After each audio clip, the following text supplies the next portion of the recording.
Go.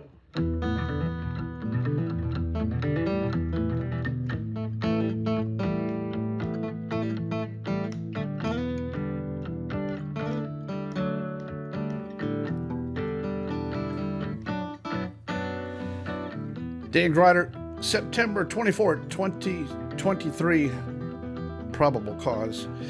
Glad to have you with us tonight. Tonight's our normal Sunday evening accident recap, touching on the last 7 days and the general aviation fatals that have occurred in the United States of America or territories in the last 7 days. We are going to update those. It's been kind of a slow week. Got a couple things to catch up on. Namely, I forgot to include the Super Cub crash in last week's video. Although I had it on the list, I somehow failed to give you the information on that. But that's okay. I'm going to catch up on that towards the end here. This will be a fairly short video, so hang with me. If you're in the live chat room with us here tonight, welcome, and let me know where you're checking in from. That's always very interesting to interact with you guys and type back and forth. Try to hold your insults to a minimum. I'm oversaturated on insults right now, so try to hold those to a minimum if you can. And if you can't, that's okay too. Some of you guys are pretty creative on the insults, and that is pretty interesting to read. Glad to have you with us. Check it out. We just got back from Triple Tree Aerodrome, Woodruff, South Carolina. Just got back. We took the DC-3 and the Lockheed Electra over there in formation. So we left Friday morning. Took a bunch of 99s women on this flight. Wasn't my idea, but they were going to ride the DC-3. Then they found out that the Lockheed was available. Then they wanted to ride the Lockheed over there. Mush, mush, mush. I was like, whatever. We got space on both airplanes. So here's a little bit of footage of us in flight, the DC-3 and the Lockheed Electra. About an hour's flight from Atlanta. I took off from Hampton, got in the air, flew over and picked up the Lockheed Airborne in the air, pre-briefed and ready to go, and we cruised over, loose formation, all the way to Woodruff. We had plenty of opportunity to take video and pictures of each other, staying kind of tight but not super tight enough to get some good video. So here's a little bit of that so you can see what that looked like. And then we made it into a Triple Tree. We pre-briefed this and got it kind of coordinated. They don't really have a control tower at Triple Tree, but they do have an advisory service and an experienced bunch of guys up there working, helping keep airplanes separated, which is very important, and making sure everybody's doing the right thing and keeping an eye on everybody, which I think is a really good idea. So the DC-3 landed long. There's no high-speed low passes or anything like that. We just entered the traffic pattern, talked to everybody, made sure everything was good. The DC-3 landed first and landed long. Did a 180 and waited for the Lockheed to land, and then the Lockheed landed to the north, runway 3. They did a 180, and then we both taxied south on the active runway and got off the runway as quickly as possible. So here's a quick video of the DC-3 landing, shot by somebody else and graciously given to me. This is what it looked like, kind of a stabilized approach coming in over the trees. Runway 3 has a displaced threshold on runway 3, and I was able to touch a main. This is my landing on runway 3. Nice long grass runway, super easy to do. The Lockheed did a nice job. We touched exactly on the spot we're supposed to touch, and we flew the stabilized approach, checklist complete, talking to everybody all the way in on runway 3. So there's the video of that. It was a lot of fun. Now we got to Triple Tree. All the things I said we were going to do, we did all of those. Triple Tree is 3 full days of cram-packed fun. There's only a few hours for sleeping in there, but boy, did we have fun. Here's me in the river. We went swimming both days. We had the dogs and the kids and everybody down there in the river. The water's a little bit on the chilly side, but boy, it feels good. And I dive right in there. I don't have any problem going in this water. Water feels good. Normally, there's a little bit of cliff stuff we could jump off of and do a few backflips off of. Not really enough water depth this year to do any front flips or back flips off of that stuff, so we'll have to wait for another year. The food's up there real good. We're up on top of the hill both nights, and check that out. Lots of people. Here's a picture from up there on top of the hill. I want to say thanks to our hosts, Grant and Nadia. Nadia Comodici, the gymnast, the famous gymnast. Grant and Nadia from Florida had their big motorhome coach up there and their camp spot, so we parked next to, we parked the DC-3 on the flight line, but we hung out at their place for the evening there and had fun. We played music both nights, and boy, did we have fun. So after dinner and the sun's starting to go down, we're back over there at the bus. We cranked out the instruments. I want to say thanks to my musicians, Rob and Crystal, too, from Nashville. We've got the Sport Pilot YouTube channel. Rob is crazy good on everything he touches, including keys, bass, guitar, electric guitar, lead guitar, and vocals. He can do it all. Toby Rice, the fiddle and mandolin player from Nashville, Tennessee, was down, and he rode the DC-3 in with us as well. My son Dylan Grider filled in on electric guitar for us and really helped out a lot on that. Nate from over at South Carolina, Nate hooked us up with a sound system, and boy, is it awesome. He builds those sound systems, and they are totally amazing. So he can balance an EQ from the audience and sit out there. Not really a concert, we just jammed. And Friday night, we did good. We played till about 10. Saturday night, we played till 10, we knocked it off, and then we just kept on playing because the party had grown and everybody in the campsite was over at our campsite. So we just kept on playing. We played till about 11 over there. A totally great time. Thanks, Nate, and thanks, boys, from the band. Nashville Stray Grass, the name of the band, although that's not really their name. It's just something somebody came up with. Nashville Stray Grass put together, and we flew all that equipment in. We probably had 15 guitars and equipment and stuff and speakers and everything spread out everywhere. Totally fun time. I didn't get to bed till midnight Friday night or midnight Saturday night, but boy, did we have fun. Let's take a look at a couple other items we got coming up here. I got some 121 things to talk about before we get to the General Aviation Fatal Accident Database next. So we talked about this situation last week a little bit. This occurred out at Phoenix between Southwest and American Airlines. I thought initially that American kind of screwed it up and flew the wrong departure. After closer look and further final analysis here, ATC screwed this up. This is on VAS Aviation. I'll provide a link in the description here if you can go back and see the whole video. They taxied out intending to take off 25 right. At the last minute, they got changed to 26, which is up on the North Complex. Both aircraft simultaneously launching to the west, one off of 25 right and one off of 26.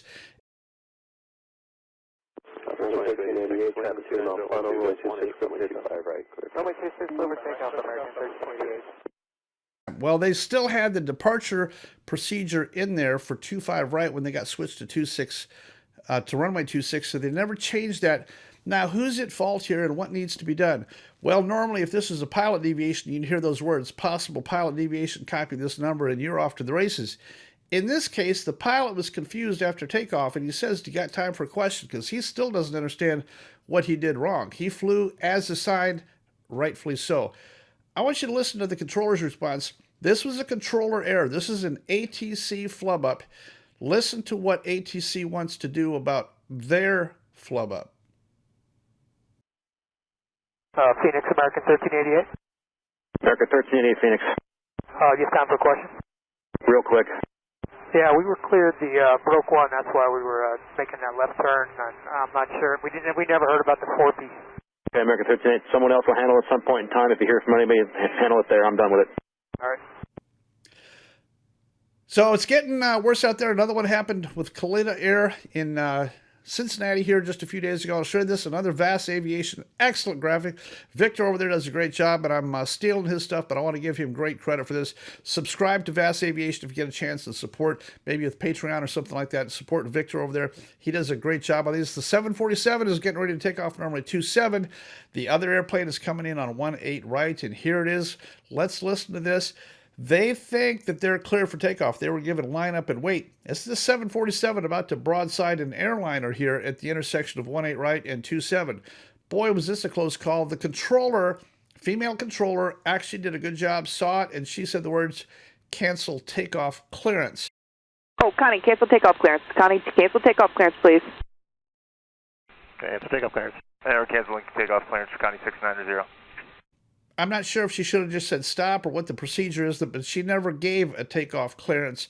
But I think it was wise of her to say cancel the takeoff clearance because the crew thought that they had a takeoff clearance. So she put it in terms that they could understand or that they would relate to. It worked. The 7-4 stopped and it wasn't a problem and they went back. But that's going to be a pilot deviation, and she went ahead and spoke those words, possible pilot deviation. Get ready to copy your phone number, and here's her saying that. Connie 690 Heavy, just for a possible pilot deviation. When you're able, you can give us a call at the phone number area code 859-372. So the Airline 121 thing, we are set, locked, and loaded for a major either midair, 2 airplanes, something. We're flying around right now with so many inexperienced pilots, co-pilots, flight attendants, dispatchers, air traffic control, management. Everybody out there is a newbie, and it's the blind leading the blind. I don't see how we can go very much longer without an accident. Not that I'm wanting one, I'm just going to tell you.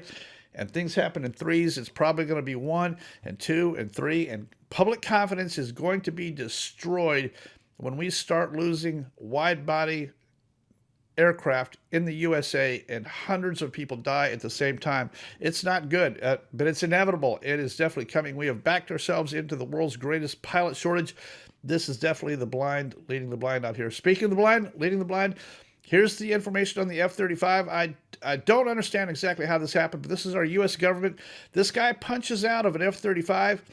Not exactly sure where it went. I'm not really sure why he punched out. I still don't have any reason on why he punched out of this. And I think this is a good topic for conversation. You government types running the Marines and the Navy and the Air Force, you ought to brief your guys on when it's okay to punch out. The jet went ahead and flew for a long time after he punched out. So surely he could have ended up flying this thing a little bit further, or maybe pointed it towards the ocean or done something. If you're going to punch out, he let this thing go, and they didn't even know where the F-35 was. They're down to putting this picture on milk cartons and trees, posters, turning to social media to try to find the F-35, which is totally amazing to me. But here's a little cartoon I thought was funny. Your choice to eject in an aircraft over U.S. civilian soil, that is a big deal. You're going to hurt people on the ground. That thing is a nuclear bomb. It's going to hit. It's going to blow up. Fortunately, where the F-35 hit, they eventually found it. It's destroyed. It's in a billion pieces. The NTSB is going to put it in a hangar and put it all back together and try to figure out what went wrong, because that's what they do. It'll take 3 to 5 years, and it'll happen. No, actually, the military will probably do their own investigation on this, but we'll never hear. We will be excluded from the information on why the guy punched out and what he did. All right, let's go on here. I'm done railing on the military here, but that was your F-35 in South Carolina here just a week ago. So real quick, before we get to the general aviation fatals for the last 7 days, we are going to cover those. Here they are on the screen right here. I'll give you a quick preview of those. I'm going to talk through a couple things from Triple Tree. I got to do a couple things since we have a little bit of spare time here without going super long. But I want to talk about this Serbian airplane I got to fly. I got invited. I flew quite a few airplanes, but I met so many interesting people with so many interesting airplanes. We spent the entire time in the food tent talking to people out there on the flight line, either flying or eating dinner or playing music with those people. And that's what Triple Tree is really supposed to be for. Not really an air show. In fact, there is no air show. There's no jets. There's no air show. It's just this kind of stuff. So here's me. I'm going to do a quick interview with the guy that owns this Serbian airplane. Very strange airplane, and he let me fly it left seat, which was totally crazy.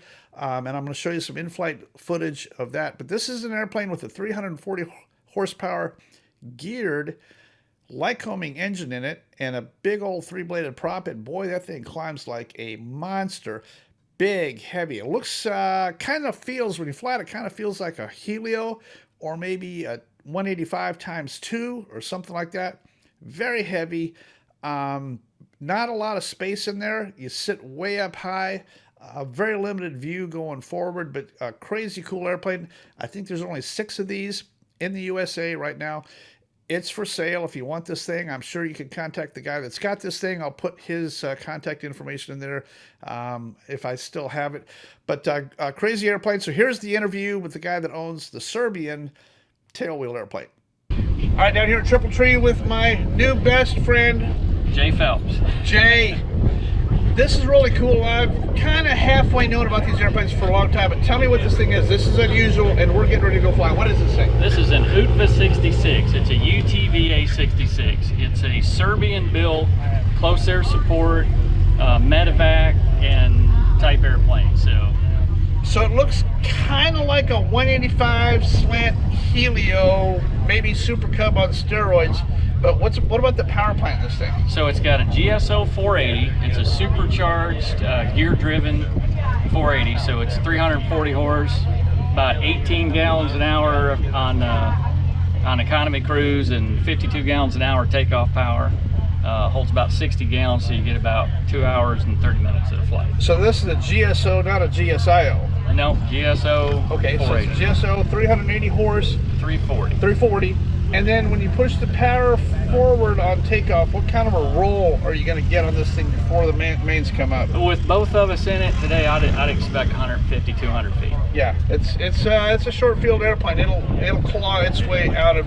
So I think the plan today is for us to make a lap with you in the left seat.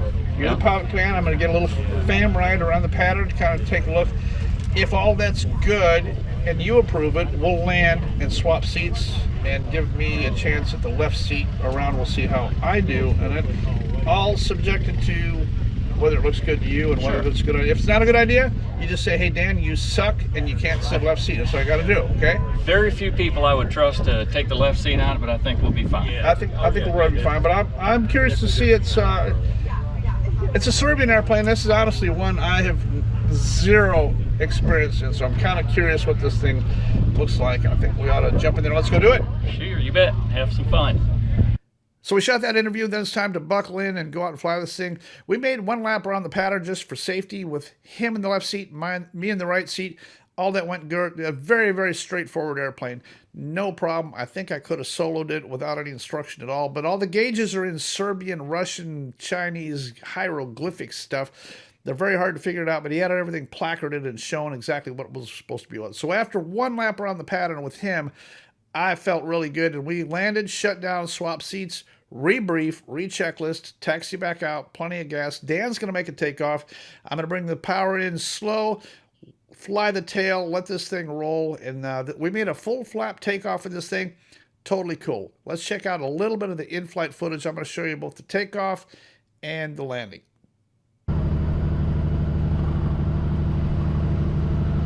Gray B is ready. Gray B, departure discretion. Gray B is rolling on runway 3.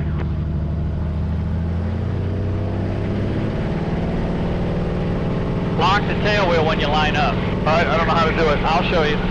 VTOL, you wanted to do a low approach, correct? You got plenty of runway. Yeah, I just checking the final. Just join the downwind when able and Alright, and how do I lock the tail wheel? Alright, Get straightened out. Downwind and... Red knob down there at the bottom. Right there. Slide it forward. They're locked. Ready to go. Yep. Alright, you good? Yep. I'm only going to help if you need it. Alright.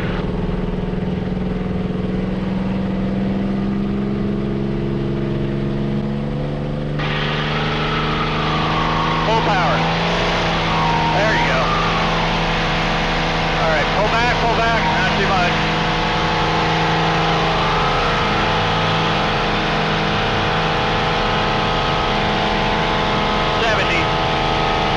Green flight, Cessna. A, ready for takeoff. Keep full power in. Keep full power in? Yep, keep full power. green light Cessna at the end, you ready? Here we go. Come out of the power. Come out of the power. Come out of the power. You're Once going got it out, but it's pulling up a little bit closer. Cessna behind the... Keep it in the level. You Don't ready to go? touch down. Don't touch down. Hold it off the Yeah, give runway. way to Hold the it off the runway. Cherokee Hold it for me. off the They're doing runway. Young Eagle flight. Hold it off the runway. We And got I'll to get slow you down. just Power a out. second. Power out. Power out. Power out. Power out. Don't push forward. Don't push forward. Don't push forward. Gray There B, you swap go. to ground, 123.9 or exit the runway. Roger. Yeah. Yeah, let the tail come Aircraft is in down. Alpha departure. Brakes. There you go. What a cool airplane, man. This thing is powerful. Yeah, if you come down too fast, you're going to bounce. Okay. And you don't have to push the nose forward because it'll tip too far forward. You don't want to push it forward. Oh, I got the tail wheel on it, too. Yeah. It doesn't turn good with the tail wheel on. Yeah. I've done that so many times and dragged the grass. So we got back for that. I probably conducted 5 or 6 interviews with individuals. Tons of people stopped to visit and say, thanks for the videos, thanks for the AQP material. I feel like we are making a difference out there. Lots and lots of people willing to stop and say, thank you. Keep producing those videos, keep going, keep doing what you're doing, and I appreciate that very much. I did shoot quite a few interviews. I'm going to show you just one of those right now from an individual I had never met but had an interesting story. This is his this is his take on flying and trying to stay alive. I'm down here at Triple Tree with my friend Shane, and Shane wanted to tell us about. Shane's been following my cheesy, ridiculous YouTube videos. But Shane, tell us, like you're a pilot, what do you fly, and what kind of a difference have we made in making these cheesy videos? So, I'm just a low-time private pilot. I've got about 230 hours or so, and as far as the difference that you've made is that your videos have made isn't really specifically you. It's just something that should be happening anyways, and that is, for me, the big thing is I changed my whole takeoff procedure, in that I've added a lot to it that I hope does not have to save my life one day. And the importance of that is that I realized after I flew into Grand Strand not too long ago, and you did a video on a plane that crashed right after I right after I got there. You there. actually saw that guy. I saw them taxiing out. Yeah. I didn't see him take off, but I saw him taxiing out. But I've been able to influence the way you think about flying. That's right. And the importance of you staying alive out there. Tell me how important it is for you to stay alive. I've got a kid. I've got kids. I've got my wife. So which one's family, easier? My friends, everything. Which one's easier? Doing a little bit of forethought, planning, and thinking about it, or the funeral and all of that stuff? Which one's easier? It's obvious. It's obvious. You have to do this. But here's the thing. I don't think a lot of people realize that they're not, there's certain aspects of their takeoff that they're taking for granted. Right. And I'll tell you, one of the things I did is I started practicing loss of thrust on a simulator with a virtual reality headset. I've got a pretty good setup for that. And knowing what I was going to do and when I was doing, I've practiced it before, but this time I was kind of focusing on just the way I'd been taking off, and I realized I was not sufficient. I was not reacting in time to get that nose down, to keep the airspeed, so that, here's the thing, if you lose thrust, you're crashing the plane. Just make it smooth. Would you be surprised to know that most people are surprised? Most people, if they have not prepared for it, if they've not rehearsed it, they are surprised. And what do they do during loss of thrust? What's every human being do? Every one of them. They pull back. They pull back because you're expecting to be climbing. You're expecting to see a higher. Why am I not getting the climb rate? And low to the ground, when you lose your thrust and you pull back, tell me about your spin recovery endorsement. How good is that to you from 600 feet? There's nothing. You can't fix it. But it's not that. It's that. Well, I'm not saying it's not that. It is that. But the important thing is, you don't realize, even in that simulator setting, right, when I was running it that way, the urge to pull back, knowing what I was supposed to do, when I was supposed to do it, it wasn't just knowing the things you're putting out there. You have to practice it. You have to practice it. Right. You have to practice it. Because I was doing the wrong thing, even knowing what I was supposed to do, doing it. Yes. Practice. That's the whole point. Now, here's the big question. How much money have I charged you for a course to tell you how to fly your airplane so you can stay alive?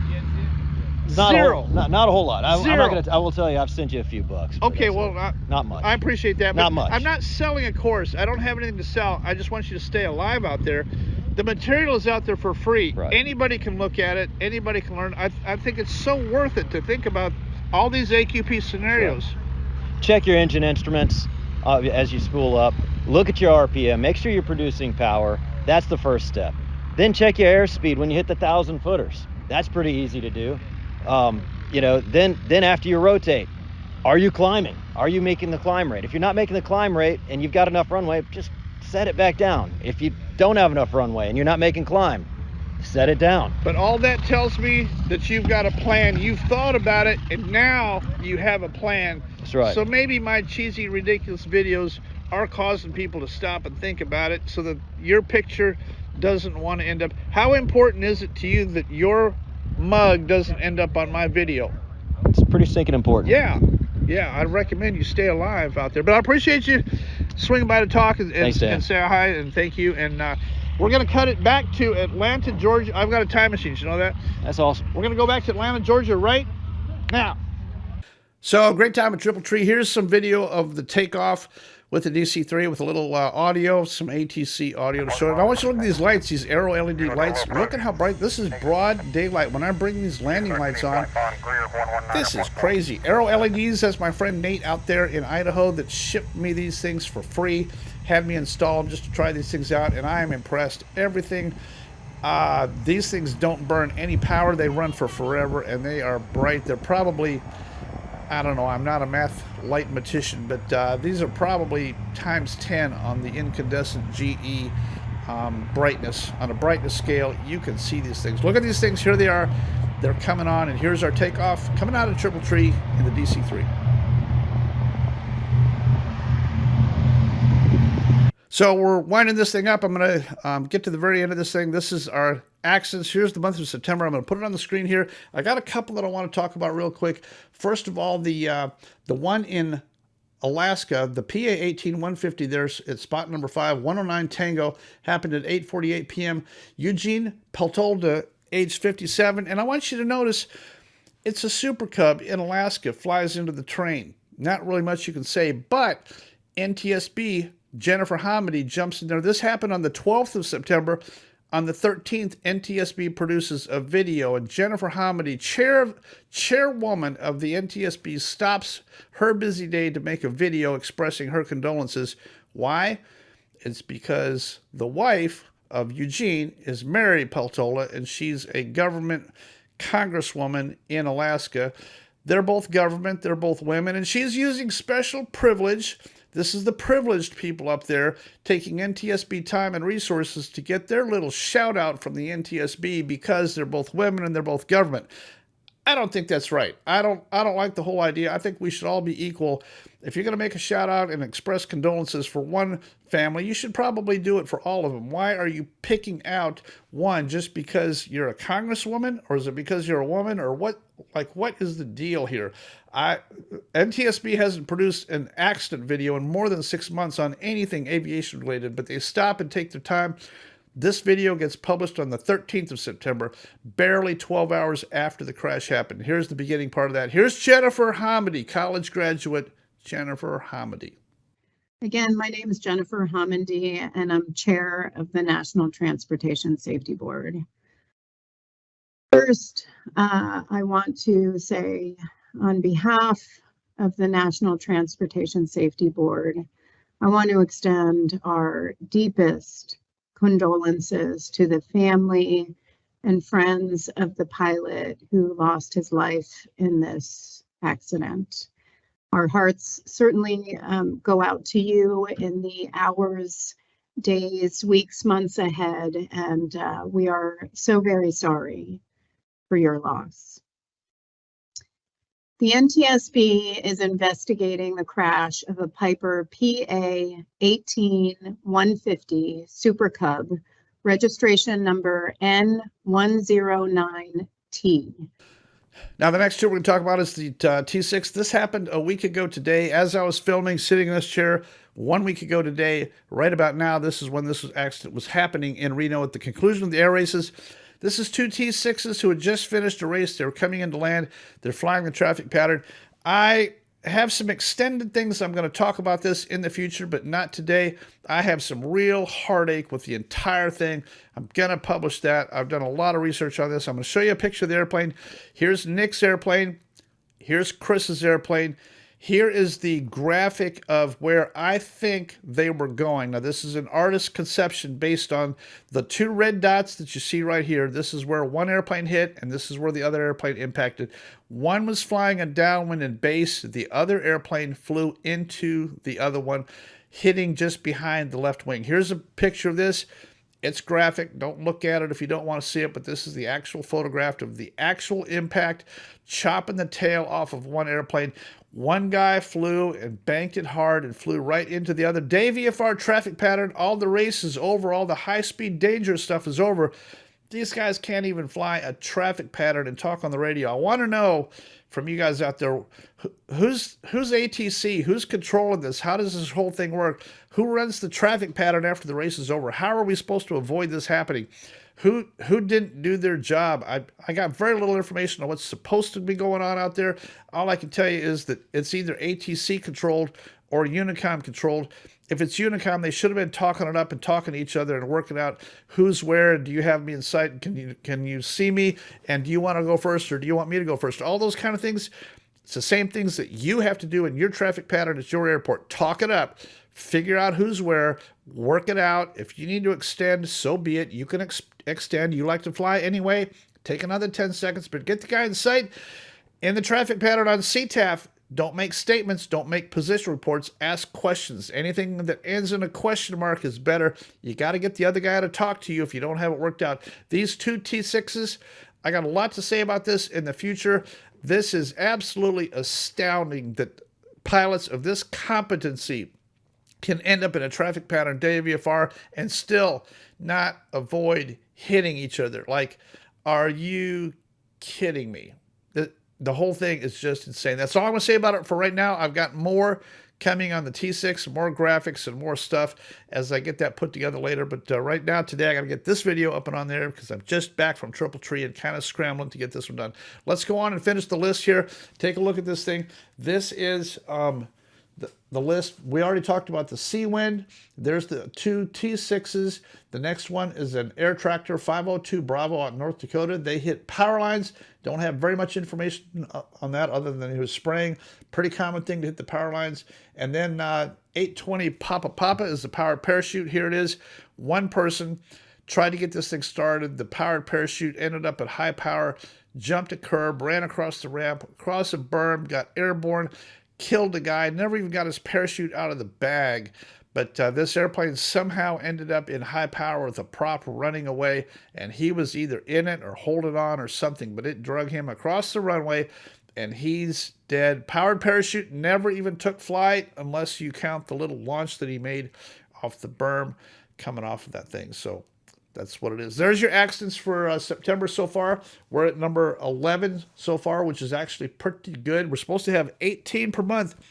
18.2 general aviation fatal accidents per month is the average, has been for more than 10 years. So trying to get this thing down below 8 or 7 would be a great goal for all of us to have. There's a huge advantage to staying alive. You get to go to Triple Tree, you get to eat dinner, you get to have Christmas with your family. You've got to stay alive. Take some extra effort out there. Pay attention to what you're doing.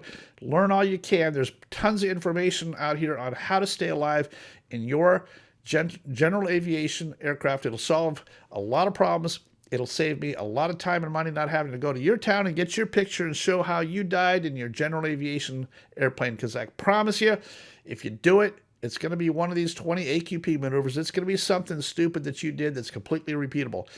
Eliminate surprise from your flight. Surprise is what kills you. Surprise causes the improper response when the event happens. If you're surprised by it, you're going to do the wrong thing. When you practice it, know about it. You've eliminated surprise, and it's going to work out. You can do a conditioned response, and it'll be the correct response. You'll do the right thing if you've practiced it, if you're ready, if you know it's coming. It's the whole deal. That's all AQP is. All right, I got to get out here. I'm going to get this video up and on the air. I am completely worn out. I'm going to need a vacation for my Triple Tree vacation. Had a great time, and I'll have more video about Triple Tree probably next week, and I got a few more things to say about Triple Tree next week, and I'll include that on next Sunday night's video when I have a chance to pull some of that stuff together and get it edited up. Thanks for hanging in here with me tonight. Here comes the music right there. Glad to have you with us, and remember to support Zelle, PayPal, Cash App, Venmo, if you can. And we'll look forward to seeing you guys next week. Fly safe out there from my tiny little itty-bitty fledgling YouTube channel, Dan Greider. Probable cause.